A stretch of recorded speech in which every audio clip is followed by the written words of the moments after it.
E aí, pessoal? Bem-vindos ao Balaia de Protocolo, o podcast que desvenda os mistérios da tecnologia. Hoje, vamos mergulhar de cabeça num tema que faz parte do nosso dia a dia, mas que muita gente não sabe como funciona: a camada física das redes de computadores. É isso aí. A gente usa a internet o tempo todo, para tudo. Mas será que a gente sabe como a informação viaja do nosso celular para o servidor lá do outro lado do mundo? Pois é, essa é a nossa missão hoje. Entender como os dados, aqueles zeros e uns que a gente nem vê, se transformam em fotos, vídeos, mensagens, tudo que a gente acessa na internet. É como se a gente fosse desmontar um carro para entender como o motor funciona. E eu tô aqui para te ajudar a guiar o pessoal nessa aventura, né? Confesso que eu também tenho um monte de dúvidas sobre esse mundo da camada física. Tipo, qual a diferença entre sinal analógico e digital? É tudo a mesma coisa. Ótima pergunta. E já que você puxou o assunto, vamos começar por aí. A gente vive no mundo analógico, com sons, luzes, temperaturas que variam sem parar. Como um rio que corre sem interrupções, já os computadores trabalham com o digital, com informações divididas em pulsos, como degraus de uma escada, representando os famosos zeros e uns. Ah, entendi. Tipo, a gente mede a temperatura com um termômetro, que mostra a variação gradual, né? Isso é analógico. Mas quando a gente vê a temperatura no relógio digital, ela muda de um número para o outro de repente, sem passar pelos números entre eles. Isso é digital. Exatamente. E na transmissão de dados, a gente também tem essas duas formas, a analógica, que tem esses sinais contínuos, como as ondas de rádio, e a digital, que usa sinais discretos, como os pulsos elétricos que representam os zeros e uns. Mas é internet. Ela é analógica ou digital? A internet é digital. Mas para viajar pelas linhas de comunicação, os dados precisam ser convertidos em sinais, que podem ser analógicos ou digitais, dependendo do meio de transmissão. E aí entram as técnicas de transmissão digital, que são a chave para entender como a informação viaja na internet. Interessante. E como essas técnicas funcionam? É aí que entram os códigos secretos, tipo aqueles de filme de espionagem. Que nada. Apesar do nome codificação, não há nada tão misterioso assim.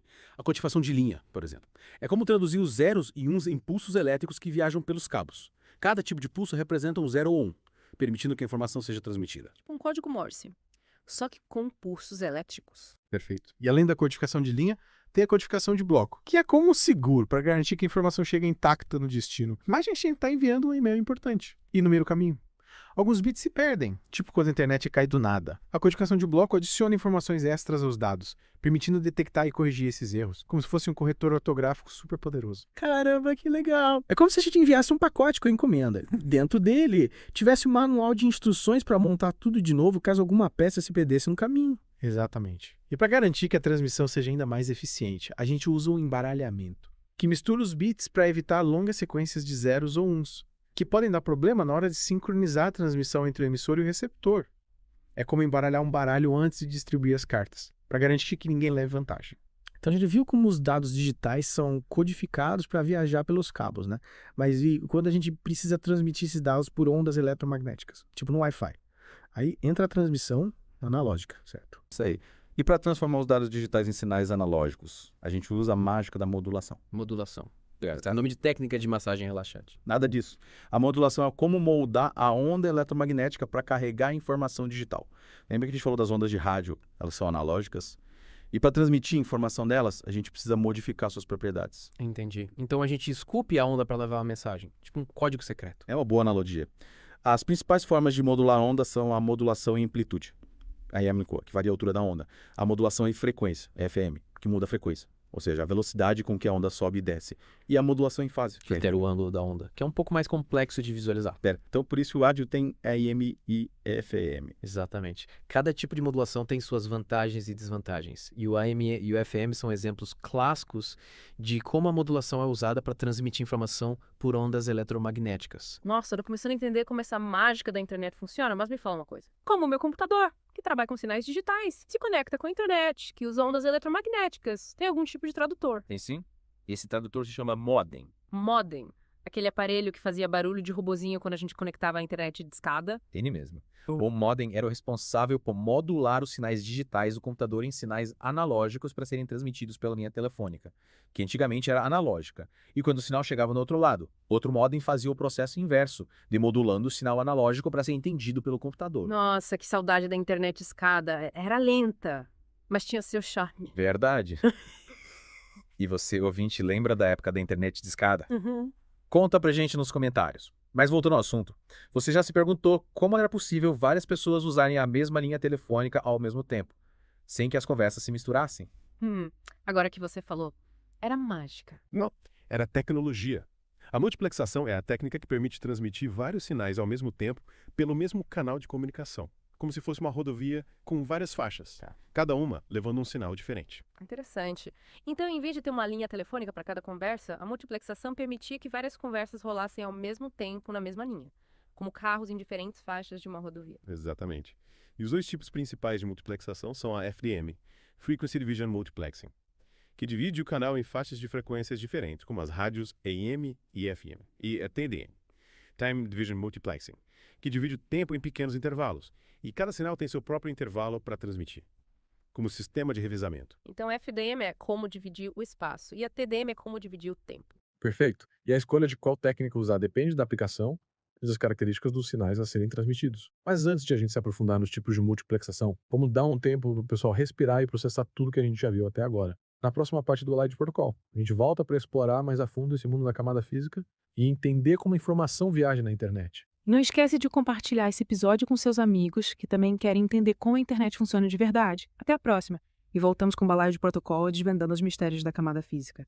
Na primeira parte, a gente viu como os dados digitais são transformados em sinais, analógicos ou digitais, para poderem viajar pela internet, né? Isso aí. A gente desbravou o mundo da codificação, que protege a informação durante a viagem, e da modulação, que molda as ondas eletromagnéticas para carregar os dados, tipo um barquinho de papel descendo um rio. Falando em rio, lembrei daquela reportagem que saiu esses dias sobre um cabo de fibra óptica e foi rompido no fundo do mar, causando um monte de problemas na conexão de internet em vários países. Que loucura, né? É verdade, a gente nem imagina. Mas a nossa conexão com a internet depende de uma rede gigantesca de cabos submarinos que atravessam os oceanos, transmitindo dados a uma velocidade impressionante. E quando um desses cabos é danificado, seja por acidente ou por sabotagem, as consequências podem ser enormes. Tipo, imagina a quantidade de dados que viaja por esses cabos a cada segundo. E a gente que é reclamando quando a internet fica lenta por alguns minutos. Pois é, acho que acaba nem dando valor para a complexidade da infraestrutura que sustenta a internet, né? Mas voltando ao assunto, a gente está falando da modulação, que é essencial para transmitir dados digitais por ondas eletromagnéticas. E tem vários tipos de modulação, cada um com suas vantagens e desvantagens, dependendo da aplicação. A gente viu que tem a modulação AM, que muda a amplitude da onda, e a FM, que altera a frequência. Mas e a modulação em fase? Como ela funciona? A modulação em fase, ou PM, é um pouco mais complexa de visualizar. Mas basicamente ela altera o ângulo da onda, o ponto de partida da sua oscilação. E essa técnica é muito usada em sistemas de comunicação digital de alta velocidade, como Wi-Fi, Bluetooth e fibra óptica. Entendi. Então, cada tipo de modulação tem sua especialidade, digamos assim. Exato. E a escolha do tipo de modulação ideal depende de vários fatores, como a distância que o sinal precisa percorrer, a quantidade de dados que precisa ser transmitida e a presença de interferências no ambiente. Tipo, se a gente está numa área com muito ruído, tipo um show de rock, a gente precisa usar uma modulação mais robusta para garantir que o sinal não se perca no meio do barulho todo, né? Perfeito. É como se a gente tivesse que gritar mais alto para ser ouvido num ambiente barulhento, e a modulação FM, por exemplo, é mais resistente a ruídos do que a AM. Por isso é usada em rádios que precisam de um sinal mais limpo e claro. Fascinante como cada detalhe técnico tem um impacto na nossa experiência com a internet, né? A gente nem se dá conta disso no dia a dia. É verdade. A gente usa a internet com tanta naturalidade que acaba esquecendo da complexidade por trás de cada clique, cada download, cada vídeo que a gente assiste. Mas entender esses detalhes nos ajuda a ter uma visão mais crítica e consciente do mundo digital. E falando em complexidade, a gente também viu que a multiplexação permite transmitir vários sinais ao mesmo tempo pelo mesmo canal, né? Tipo, como a gente consegue assistir vários canais de TV acaba usando um único fio. Exatamente. A multiplexação é como se a gente transformasse um único cano de água em vários canos menores, cada um levando água para um destino diferente. E no caso da internet, a gente usa a multiplexação para transmitir vários fluxos de dados ao mesmo tempo, otimizando o uso da banda de internet. Lembrei de uma vez que eu estava viajando de ônibus, a internet estava horrível. Todo mundo tentando usar o Wi-Fi ao mesmo tempo. E a conexão caindo toda hora. Será que isso tinha a ver com multiplexação? Pode ser que sim. Quando várias pessoas usam a mesma rede Wi-Fi ao mesmo tempo, a banda de internet é dividida entre todos os usuários. E se a multiplexação não for configurada corretamente, a conexão pode ficar instável e lenta. Tipo um engarrafamento no trânsito, quando tem muito carro querendo passar pelo mesmo lugar ao mesmo tempo. Boa analogia. E para evitar esse engarrafamento de dados, a multiplexação precisa ser configurada de forma inteligente, levando em conta a quantidade de usuários, o tipo de tráfego de dados e a capacidade da rede. Então, a multiplexação é essencial para garantir que a internet funcione direitinho, né? E a gente viu os dois tipos principais são a FTM, que divide a banda em faixas de frequência, e a TDM, que divide tempo em pequenos intervalos. Exato. FDM é como se a gente tivesse um rádio com vários botões, cada um sintonizado numa frequência diferente, permitindo que a gente escute várias estações ao mesmo tempo. Já a TDM é como se a gente tivesse um palco onde vários artistas se apresentam, cada um tendo seu tempo determinado para mostrar seu talento. Entendi. Então a FDM é mais usada para sinais analógicos, como rádio e TV. E a TDM é mais eficiente para sinais digitais, como a internet. Correto. Cada tipo de multiplexação tem suas vantagens e desvantagens, e a escolha depende da aplicação e das características dos sinais a serem transmitidos. Mas uma coisa é certa, a multiplexação é essencial para a gente poder usar a internet do jeito que a gente usa hoje, com vários dispositivos conectados ao mesmo tempo, acessando diferentes tipos de conteúdo. Caramba, a cada minuto que passa eu fico mais impressionada com a complexidade da internet. E a gente ainda nem falou sobre os modos de transmissão, paralela e serial. Pois é, a gente já viu como a informação é codificada, modulada e multiplexada para viajar pela internet, mas ainda falta entender como os bits, os zeros e uns, são organizados para serem transmitidos. E aí entram os modos de transmissão, que a gente vai explorar na próxima parte do Balaio de Protocolo. Então fica ligado, pessoal. A gente volta já para desvendar mais mistérios da camada física e entender como a internet funciona de verdade. De volta ao Balaio de Protocolo, já estamos na terceira e última parte da nossa expedição pela camada física. Nessas últimas duas partes, a gente desvendou como a informação digital é preparada para viajar pela internet, com codificação, modulação e multiplexação. Parece até um daqueles filmes de espionagem, com códigos secretos e missões impossíveis. É verdade. A gente viu como os dados são transformados nesses sinais, como esses sinais são esculpidos para viajar pelas ondas eletromagnéticas, e como vários sinais podem compartilhar o mesmo canal de comunicação sem causar um caos total. Mas ainda falta um ingrediente importante nessa receita da internet: os modos de transmissão. Lembra que você falou sobre transmissão paralela e serial, né? Mas qual é a diferença entre elas? É como escolher entre viajar de ônibus ou de avião. Uma boa analogia. A transmissão paralela é como um ônibus, que leva vários passageiros ao mesmo tempo, lado a lado. Já a transmissão serial é como um avião, que transporta os passageiros em fila indiana, um de cada vez. Então, na transmissão paralela, vários bits são enviados ao mesmo tempo. E na serial, os bits são enviados um após o outro, né? Mas qual a vantagem de cada uma? Se a paralela é mais rápida, por que a gente usa serial? Ótima pergunta. A transmissão paralela é mais rápida, mas também mais complexa, cara. Porque precisa de mais faixas para transmitir os bits. Imagina um ônibus com 8 lugares. Para transportar 8 passageiros de uma vez, você precisa de uma estrada com 8 faixas. Já um avião, com apenas uma fileira de assentos. Precisa de apenas uma pista para decolar e pousar. Entendi. Então, a transmissão paralela é como um ônibus que precisa de uma super estrada para funcionar. E a serial é como um avião que pode pousar em qualquer aeroporto. Perfeito. E a transmissão serial? Apesar de ser mais lenta, é mais simples, barata e confiável, principalmente para longas distâncias. É por isso que ela é usada na maioria das tecnologias de comunicação atuais, como USB, Ethernet e fibra óptica. Falando em fibra óptica, lembrei daquela reportagem que a gente comentou sobre o cabo rompido no fundo do mar. Será que a transmissão serial é mais resistente a esse tipo de dano? É uma boa observação. A fibra óptica usa a transmissão serial, que concentra os dados em um único feixe de luz. E essa concentração de energia, além de permitir altas velocidades, também torna o sinal mais resistente a interferências e perdas de sinal ao longo do caminho. Nossa, que interessante. Então a transmissão serial não é só mais eficiente, mas também mais durona. Mas e dentro da transmissão serial, a gente viu que tem 3 tipos: assíncrona, síncrona e isócrona. Como elas funcionam? A transmissão assíncrona é como digitar no teclado.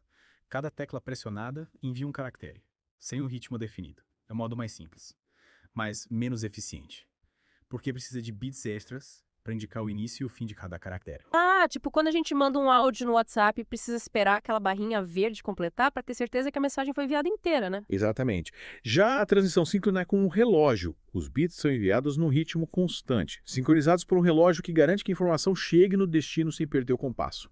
Esse modo é mais eficiente, mas também mais complexo, porque precisa de um mecanismo de sincronização entre o emissor e o receptor. Tipo uma orquestra, onde todos os músicos precisam tocar no mesmo ritmo para a música soar bonita, né? Perfeito.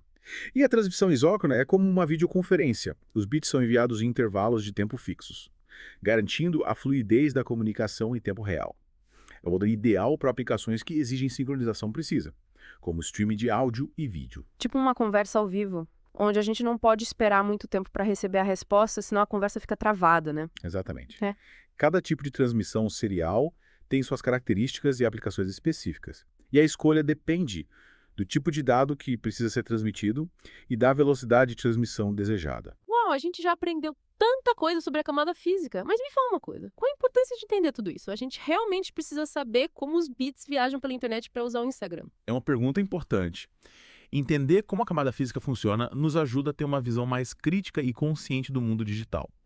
A gente usa a internet com tanta naturalidade que acaba esquecendo da complexidade por trás de cada clique, cada download, cada vídeo que a gente assiste.